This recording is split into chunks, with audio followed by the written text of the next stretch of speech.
আজি আমাৰ ৰূপালী জয়ন্তী উদযাপন কৰিবলৈ লৈছোঁ চেণ্টাৰ ফৰ ইছলামিক ষ্টাডিজৰ 25 বছৰ হ'ল 19 জুন 1999 চনত আমাৰ এই প্ৰতিষ্ঠা লাভ কৰিছিলে।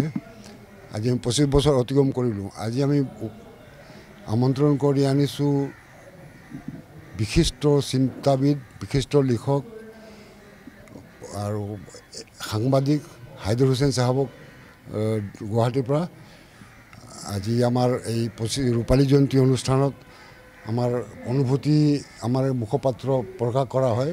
মুখপাত্ৰ উন্মোচন কৰিব ডাক্তৰ ৰঞ্জিত সিংহ ডাঙৰীয়াই।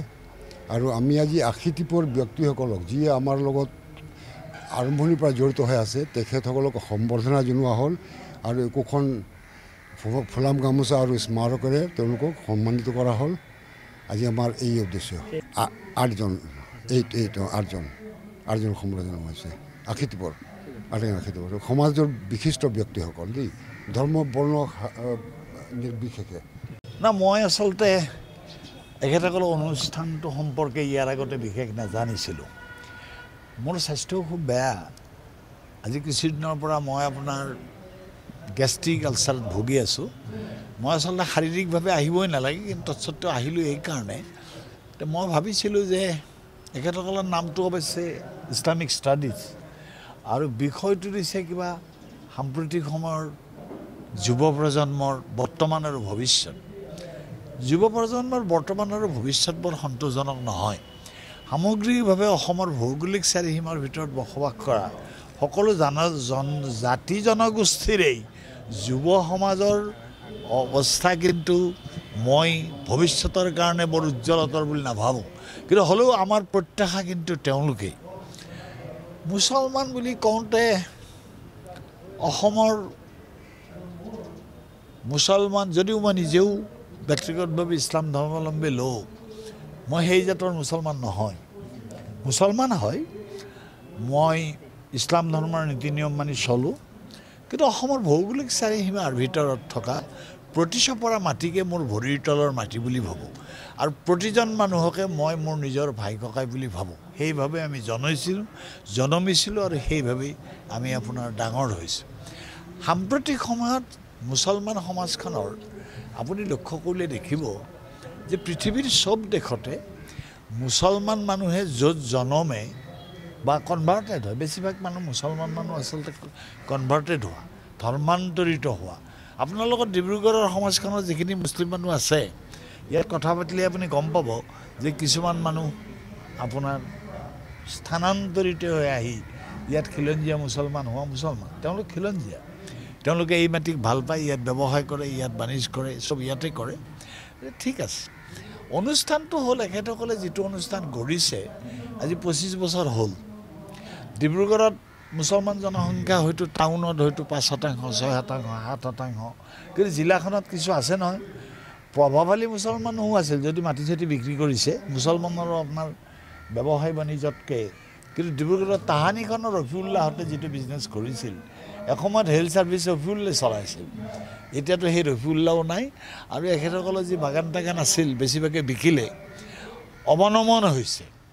শিক্ষাৰ ক্ষেত্ৰত কিমান আগবাঢ়িছে নাজানো, কিন্তু অহা 10টামান বছৰৰ ভিতৰত অসমৰ শৈক্ষিক ক্ষেত্ৰখনত আপুনি আমি বেয়া বুলি থকা, আপুনি আমি বহু ক্ষেত্ৰতে তেওঁলোক অৱহেলা কৰা বা আপোনাৰ মিয়া মুছলমান বুলি কোৱা, তেওঁলোকৰ মাজত কিন্তু শিক্ষাৰ সাংঘাতিক বাঢ়িছে। আজি মৰিগাঁৱৰ নিচিনা মৰিগাঁৱৰ অপৰাধপ্ৰৱণ ঠাই, তথাপিতো তালৈ গ'লে দেখিব যে তোৰাগাঁৱৰ নিচিনা গাঁৱত একোটা পৰিয়ালত 4-5জন ডক্টৰ ওলাইছে। বৰপেটাততো ঘৰে ঘৰে আপোনাৰ কলগিছিয়াত আজিকালি কোচিং চেণ্টাৰ হৈছে। সেই এটা। আৰু 2 নম্বৰ, আজি সভাখনত আহি মই এটা লক্ষ্য কৰিলোঁ যে বয়োজ্যেষ্ঠ মানুহ যিখিনি মানুহ আছে সেইখিনি তৰুণ বয়োজ্যেষ্ঠ মানুহ, কিন্তু বিষয়টো হ'ল আপোনাৰ যুৱ প্ৰজন্মৰ বৰ্তমান আৰু ভৱিষ্যত। যুৱ প্ৰজন্মইতো এখেতসকলৰ কথা শুনিব, মোৰ কথা শুনিব বুলি কোনো বাধা ধৰা নিয়ম নাই। যুৱকে শুনে জানো? এতিয়া আপোনাৰ আমাৰ সমাজত এটা ক্ৰাইচিছ হৈছে।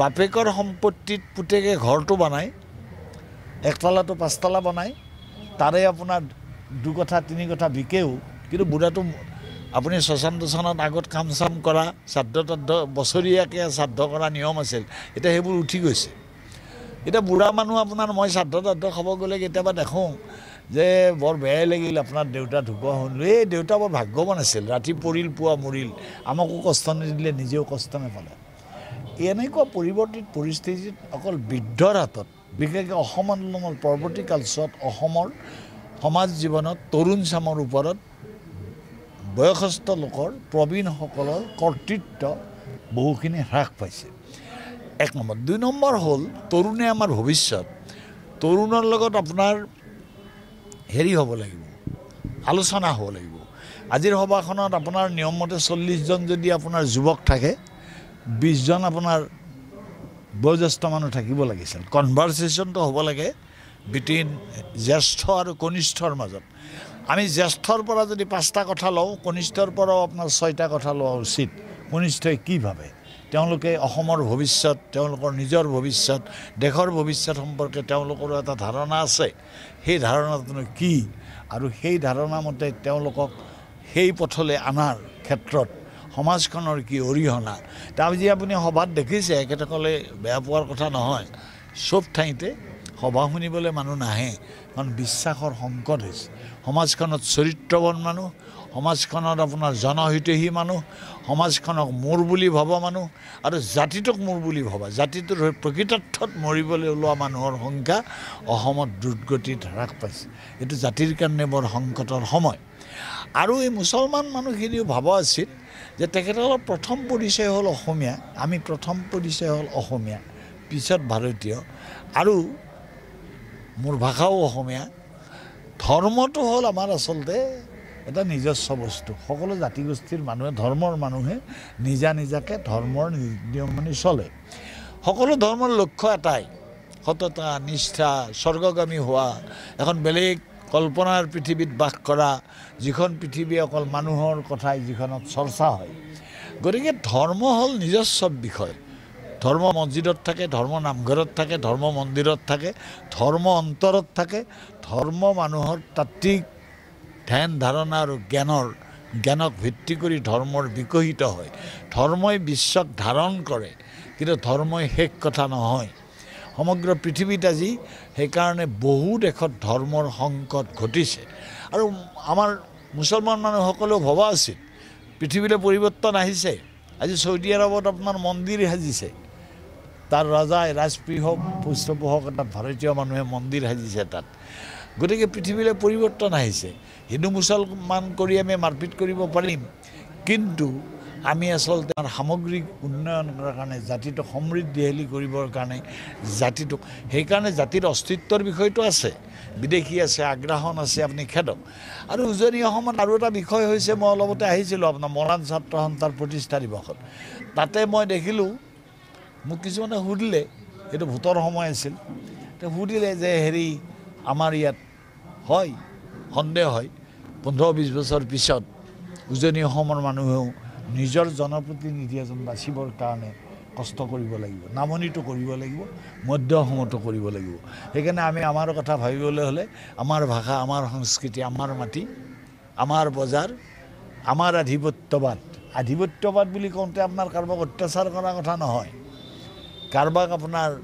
ক্ষতিগ্ৰস্ত কৰাৰ কথা নহয় আধিপত্যবাদ মানে আপোনাৰ অধিকাৰ নিজৰ ঘৰত নিজৰ সমাজত নিজৰ গাঁৱত আপুনি সাব্যস্ত কৰা অধিকাৰ সাব্যস্ত কৰিলে আপোনাৰ স্বাধীন চিতিয়া মন এটা হ'লেহে আপুনি কিবা কৰিব পাৰিব এই মাটি মোৰ এই ঘৰ মোৰ বুলি ভবাৰ মানসিকতাটো আমাৰ তৈয়াৰ হ'ব লাগিব আজি 25 বছৰীয়া ডিব্ৰুগড়ৰ বয়োজ্যেষ্ঠ আপোনাৰ ইছলাম ধৰ্মাৱলম্বী লোকসকলৰ লগতে অন্য লোকো আছে তেখেতসকলে এই অনুষ্ঠানটো পাতিছে অনুষ্ঠানটোত আপোনাৰ যিটো উপস্থিতি ধৰক বা হেৰি অৱস্থাপন্ন মানুহ হয়তো আছে কিন্তু মই এই মেচিভ আপোনাৰ কণ্ট্ৰিবিউশ্যন এই এটা আৰু 2 নম্বৰ হ'ল ইছলাম ধৰ্মাৱলম্বী লোকসকলৰ প্ৰতি মোৰ বিশেষভাৱে ক'বলগীয়া হ'ল ছ'চিয়েল কণ্ট্ৰিবিউশ্যন গুৱাহাটীৰ আধা মাটি আপোনাৰ মুছলমানৰ আছে কোনো মুছলমানে গুৱাহাটীত আপোনাৰ বাপেগৰ নামত এখন স্কুল পতা নাই কিন্তু গোপাল বড়ৈ আঠুমৰীয়া চুৰীয়া ধুতি গামোচা পিন্ধে